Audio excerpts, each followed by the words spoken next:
and welcome to a special episode of the Scottish Football Podcast. Ahead of the new season, we're going through each Premiership club and asking what their fans can expect from the season ahead.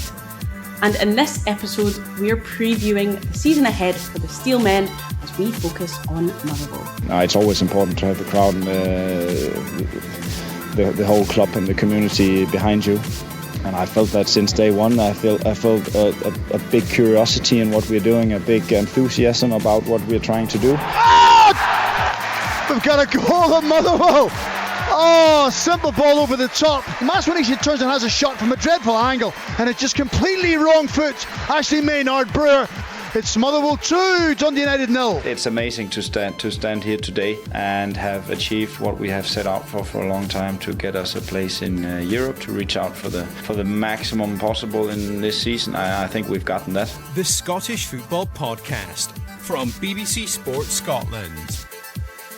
And joining me this morning to chat all things Motherwell, Derek Watson, Chair of the Well Society. Morning, Derek. How much are you looking forward to league business getting back started? Morning, Charlotte. It's a strange time for Motherwell fans because usually we're in this League Cup group phase start to the season, but we don't have that yet, so we've not really had much football to excite us so far. Looking forward very much to the league business starting up and back in the Europa Conference League qualifiers, so excited about that as well, I have to say. Yeah, lots of exciting things to come. And also joining us, John O'Leary, Motherwell fan. John, morning, same question to you. How much are you looking forward to getting back in business and seeing your new manager as well? Hi, Charlotte. Now then, the mild annoyance of the World Cup's nearly out of the way. I think fully focused on the domestic season starting. Very interesting time. Never heard of the manager before he was appointed, so I'm not sure how it'll go, but very positive. He speaks very well, and I'm looking forward to hopefully a continuation of what we were doing last season. Well, we are just over 2 weeks into July as we're recording this. The teams are back in friendly action as we start to gear up for the new season. But Derek, it wouldn't be a new season for Motherwell if there wasn't a new manager in the door. Talk to us a little bit about Alfred Johansson and what he's going to bring to Motherwell. I think John touched on it at the very start of the call there. You know, nobody really knows a lot about Alfred, and for me that's a really positive thing. It means that you don't have these preconceived ideas of what managers are like.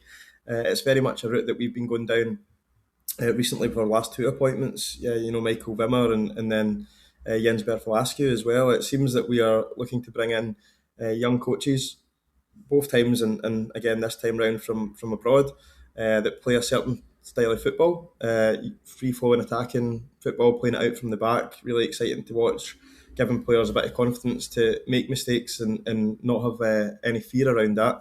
Alfred is a name that I hadn't heard of, similar to John before he was appointed, but I think you need to look at his background, similar to what we done with Jens last year. I remember sitting on a similar call with your colleagues last year and saying that I was super excited about it. I think it's exactly the same situation this time round. We've got a manager who came from Rosenborg with a 47% win rate. For Motherwell fans, that's a huge club that we're inheriting a manager from. It's Norway's most successful club. Before that, his background was at Copenhagen, managing the under-17s, and then going on to manage the under-19s. Again, a massive club, really successful club out in Denmark, who've got a youth academy that we should be really proud of. So Motherwell's ethos is very much bringing in players, platforming them and moving them on, giving youth a chance. And that sort of manager is exactly the type of manager that we should be looking for to continue on that journey.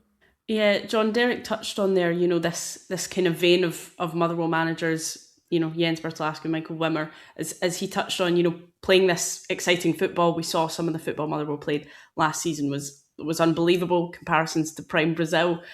But how pleased are you from a fan point of view that the club are choosing to go down this route again and not just kind of, I suppose, sticking with a kind of tried and tested Scottish manager? Delighted. I think there was kind of a turning point in the club a little while back where we took on a more modern approach. People like Derek and the executives at the club tried to modernise the way that we look at coaching and player recruitment. And last season it shone through as probably, I think a lot of Motherwell fans would say, top 2 or 3 most enjoyable seasons that they've ever had watching Motherwell. But clearly trying to carry that on with this appointment as well. He's a young manager. I think he's actually the same age as me, which is quite scary. First time in my life that I've been the same age as a Motherwell manager. But he does have experience, as Derek said. He's been at big clubs. He's coached youth players, which is obviously very important at Motherwell, trying to bring through the next batch of talent as well. So it's very positive. It's much more preferable to someone. I mean, I've been going to games probably the same length of time as Derek, about 30 years now.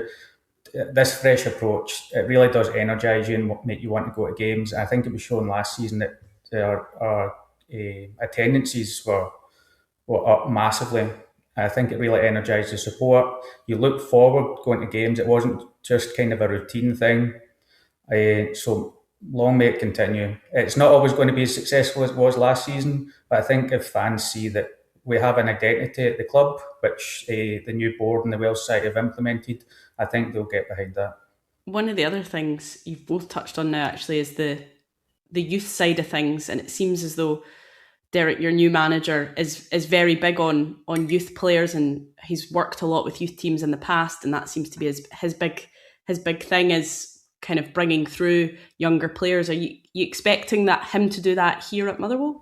I really hope so, Charlotte. I think so, yeah. I mean, you look at Motherwell over the years, and I think Motherwell are one of those clubs that I'm very proud to say that other fans look at and think, they've got a pathway into their first team. You don't see that at a lot of clubs across the country at the moment.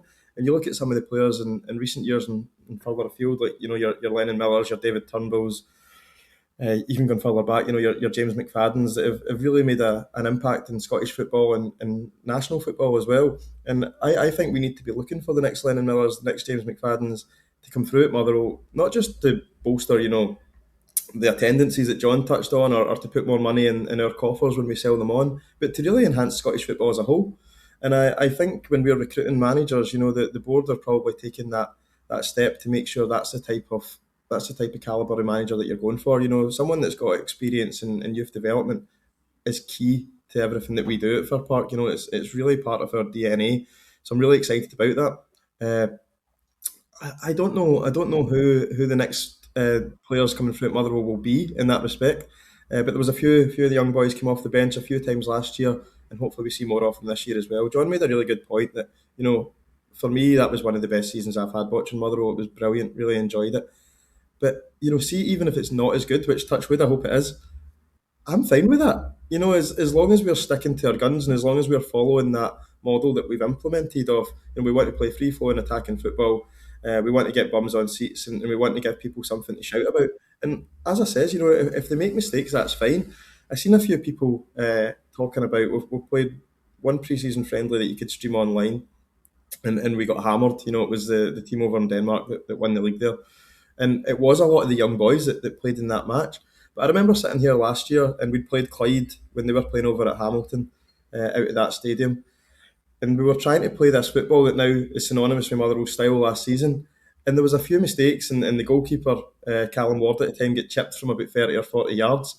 And all the Motherwell fans were looking at each other and thinking, we can't play like this. What's going on? Who put up the park?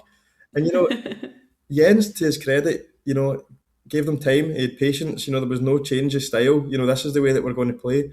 And then fast forward 12 months, and you're qualifying for Europe. There was one point in January, I think, where I genuinely thought we were going to win the league. So as long as we continue going with that style or something similar with the new manager putting his own touch on it, I'll be really happy. Yeah, managing expectations, John, from a fan's point of view is going to be a big thing, isn't it? Because, as you've both mentioned, very, very impressive football last season. As Derek just said, times where you thought the league was maybe within your grasp. How do you feel about your expectations for the new season? Have you kind of levelled them?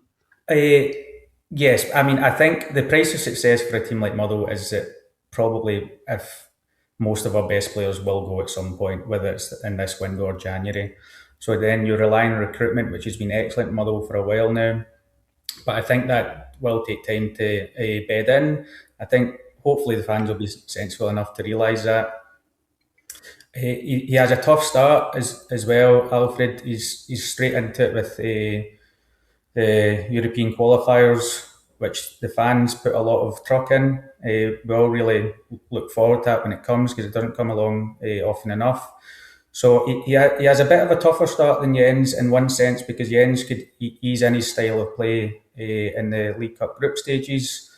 But also the club is looking to continue what was done last season, so the players know what's expected of them. I'm sure there'll be some tweaks. So I expect another good season, to be honest with you. I don't expect us to be looking to win the league again. I can't see Celtic Rangers to be quite as chaotic as they were last season. So I don't expect quite the same season as last season, but I fancy us easily for top six.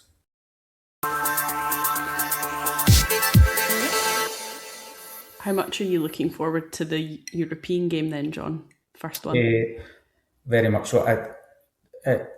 I think it's the first one I'll have been to since when we played Nancy, which was many years ago. Cause I've always been away when they've been on, so I'm very much looking forward to it. Fortunately, I'm not going to the away one. If we get through, I'll go to the away tie next time. I think Derek is managing to get across that. So no, very much looking forward to it. We have a friendly this weekend to warm up for it against Genk, I believe, a big club from Belgium. So very much looking forward to it. As I say, it's the World Cup's been a minor annoyance, and now the real football's back. So yeah.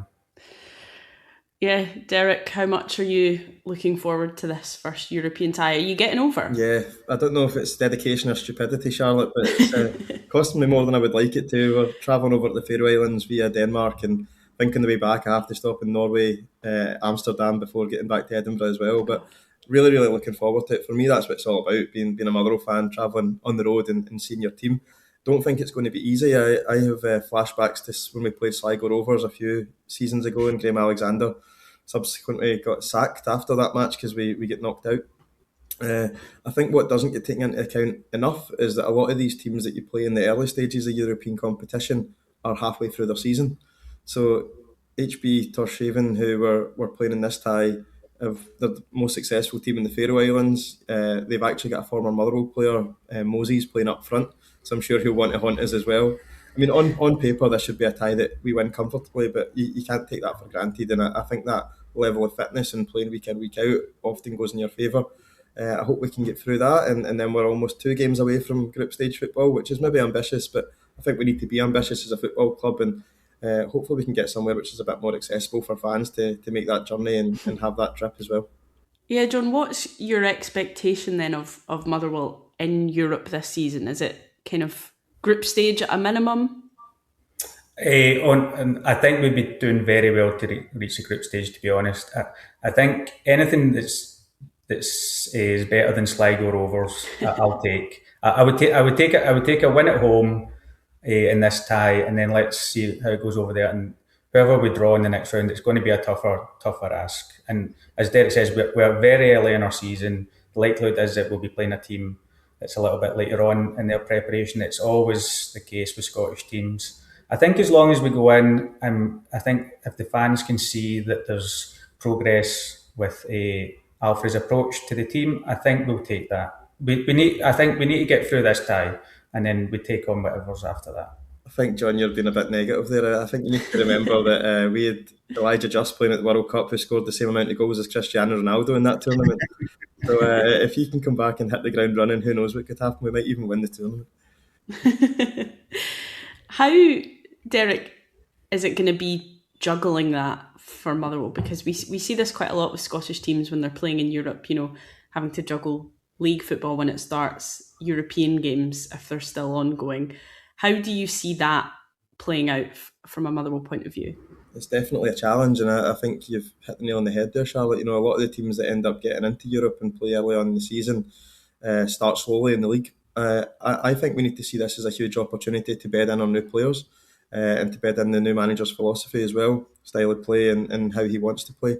I think I would much rather be playing in those type of games than playing against Cove Rangers or Stranraer or whoever it is that we usually get in the group stages of the League Cup. So we need to see it as a huge opportunity, but under no illusions. It's been a hindrance for some Scottish clubs in the past. Actually, our first home game's away to Hibs at Easter Road, and they'll be in a similar boat, which I think is really, really good that we're playing them first game of the season, because the two of us, providing that we both win our first games, will be coming off the back of another European game on the Thursday night. So at least you're up against someone who's got a similar challenge. It's not just you that have got the tired legs from the midweek game. Hopefully the high bees will be the same.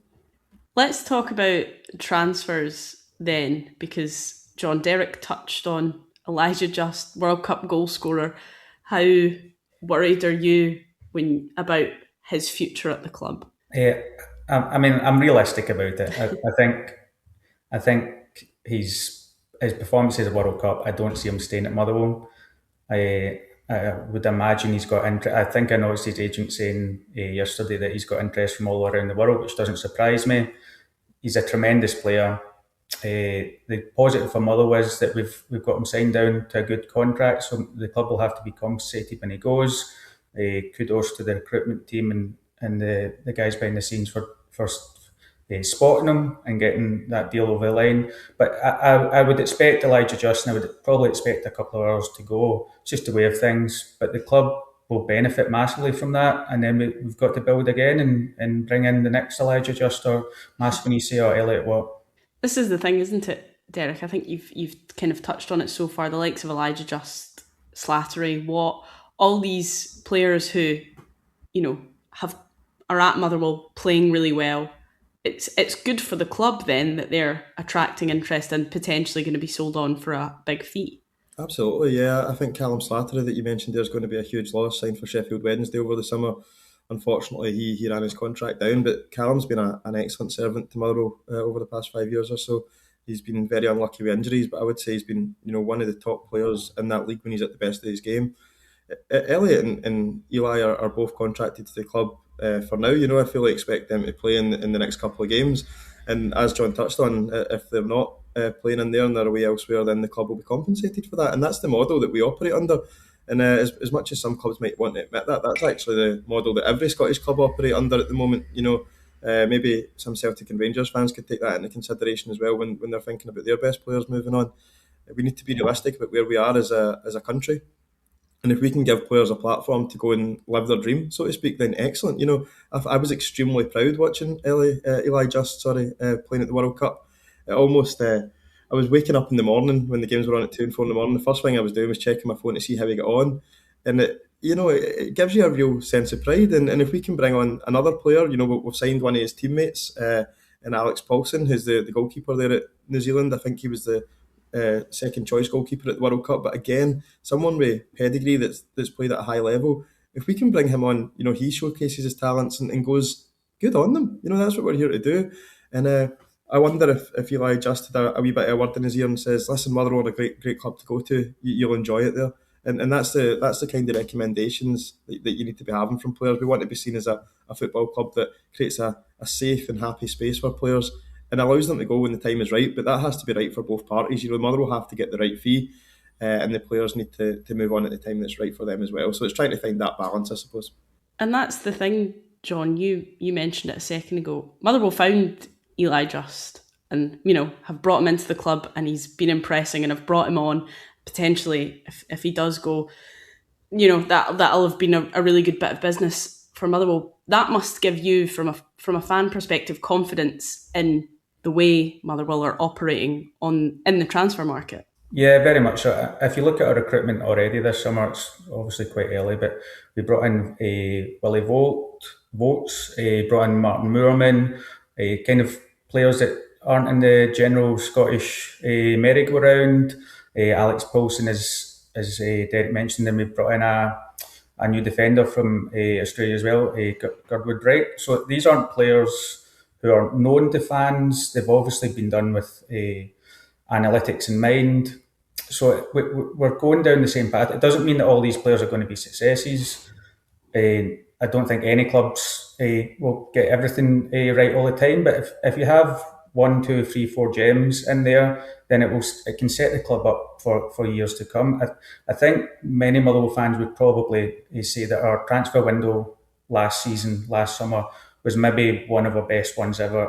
It financially for the club, it was huge because they've signed players on 2-year deals with a year option for the club. So it's tied. They made a commitment to these players, and these players have all turned out to be huge successes. So the club's going to make a lot of money at some point, and the players are going to get a good move off it. So as Derek says, players coming now can see that there's a route through Motherwell to go and progress their careers and give us some success whilst they're here as well. It does seem as though, from our conversation so far and kind of the chatter around Motherwell just now, Derek, that the club are in a really good place off the field. Do you feel that? It seems like from talking to both of you, there's a real kind of air of positivity around the club. Yeah, I think people are really excited about the new season and are really excited to be Motherwell fans at present. And I think a lot of that comes off the back of being a fan-owned, community-based club.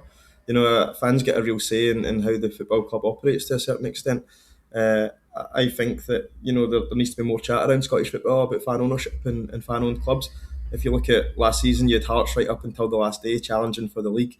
You had Motherwell in the top 6 along with Falkirk, and you had St Mirren winning the League Cup. You know, this is a route for me that not only brings fans closer to their football club, but can be really, really sustainable and make sure that football clubs are in the hands of the people that care about them the most.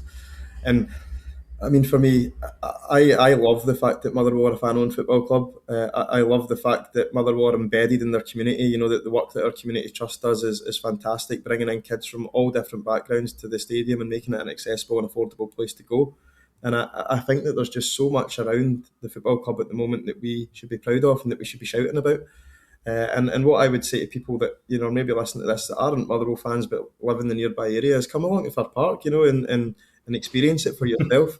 I know that there'll be people rolling their eyes at that and thinking absolutely not, but what we've seen in recent years is there's more and more people that maybe the parents used to support Celtic or Rangers or a club elsewhere in Scotland who've moved to the local area, and their kids are excited about watching Motherwell, so the kids are bringing the parents rather than the parents are bringing the kids, and that's a really, really healthy place to be for any football club. Right, well, before we go, let's get some quickfire predictions from both of you. Try and keep it as brief as possible. I say to everyone one word, but if you need a couple more, that's perfectly fine. John, I'll come to you first. Where do you think Motherwell are going to finish this season? I'll go 4th again. Derek? 4th. Who, John, do you think will be Motherwell's Player of the Year this season? Oh, Lucas Fadinger. You're stealing all my answers here, John. You got to go for somebody different now. Paul McGinn. Paul McGinn is the unsung hero of the Motherwell team. In my opinion, despite Elliot Watt, Maswinise getting the headlines, you know, for me, Paul McGinn is Mr. Consistent every single week and is the man in the team that we should be shouting about. Right. That wasn't one word, John. sorry, Charlotte. No, it's fine. It's fine. People wanted to hear more about Paul McGinn. It's all good. New kit, John. Are you a big fan or are you on the fence? It's a bit busy for me, I've got to be honest. I'll look forward to the away kit. I tend to buy the away kits more anyway. But yeah, not my favourite one ever. Derek? Huge fan. Every Motherwell strip should have a claret hoop that goes all the way around and should be amber and should have white shorts, in my opinion. So, yep, huge fan. There you go. You're a happy camper. John, I think I know both of your answers to this, but how sugary is the manager's peg going into the new season? You'd hope not very sugary at all. He does have a tough start, and not that will bring any pressure within the club on him if it doesn't go well. But fans take Europe seriously, so there will be a few grumblings amongst the sport if it doesn't go well. So I would give him a clean bill of health at the moment, but maybe speak to him in a couple of weeks' time and we'll see then.